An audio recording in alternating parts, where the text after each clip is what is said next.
Hi అండి. ఎండాకాలం చాలా ఎక్కువగా ఉంది కదా, ఎండలు చాలా ఎక్కువగా ఉంది. బయటకు వెళ్ళి వచ్చిన వాళ్ళు అసలు నిలవలేకపోతున్నారు. ఎంత ఏసీ అయినా ఏసీలో ఎంతసేపు ఉంటారు, యువతలకు రావాలి, పనులు ఉంటాయి కదా.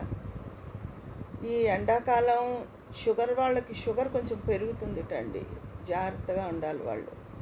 తర్వాత షుగర్ వాళ్ళు బొబ్బాస్ తినచ్చు, పుచ్చకాయ తినచ్చు. పుచ్చకాయ తీయగా ఉన్నా తినచ్చు, అది నీటి ద్వారా పోతుంటాం. మళ్ళీ అంతా నీటి శాతమే కదా ఎక్కువ, అందుకని ఏం పర్వాలేదు. కర్బూజా తినచ్చు, జామకాయలు తినచ్చు. ఇలా ఎక్కువ పళ్ళ ముక్కలు తీసుకుంటూ ఉండండి. మామూలు వాళ్ళు ఈ కర్బూజాని పుచ్చకాయని ముక్కలుగాను తినచ్చు. పిల్లలు ఉన్నవాళ్ళు జ్యూస్ చేసి ఇవ్వచ్చు వాళ్ళకి. పాలు పోయకండి, ఎండాకాలం ఆ పాలు అంత మంచిది కాదు, బరువు చేస్తుంది. పాలు పోయకుండానే ముక్కలు పంచదార వేసి గ్రైండ్ చేసేస్తే చక్కగా జ్యూస్ అయిపోతుంది. ఆ జ్యూస్ తాగండి, ఇవ్వండి, పిల్లలకి ఇవ్వండి, మీరు కూడా తాగండి. తర్వాత దబ్బాకు వేసుకున్న మజ్జిగ ఆరారా తాగుతూ ఉండండి, ఫ్రిడ్జ్లో పెట్టేసుకుని. ఆ తేట తాగుతూ ఉంటే దాహం తొందరగా తీరుతుంది.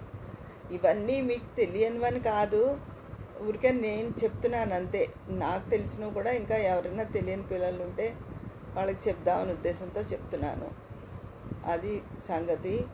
జాగ్రత్తగా చూసుకోండి ఆరోగ్యం. షుగర్ వాళ్ళు తినవలసినవి చెప్పాను. తర్వాత ఉడకబెట్టుకున్న వేరుశనగ గుళ్ళు కూడా తినచ్చు, కొద్ది ఉప్పు వేసుకుని తినచ్చు. చాట్లా చేసుకుని ఉల్లిపాయలు వేసుకుని నిమ్మకాయ పిండుకుని తినచ్చు, ఉత్తినే కూడా తినచ్చు.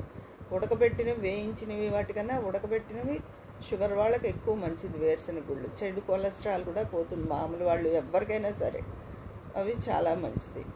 ఉంటాను, మీ విజయాపన్నాల.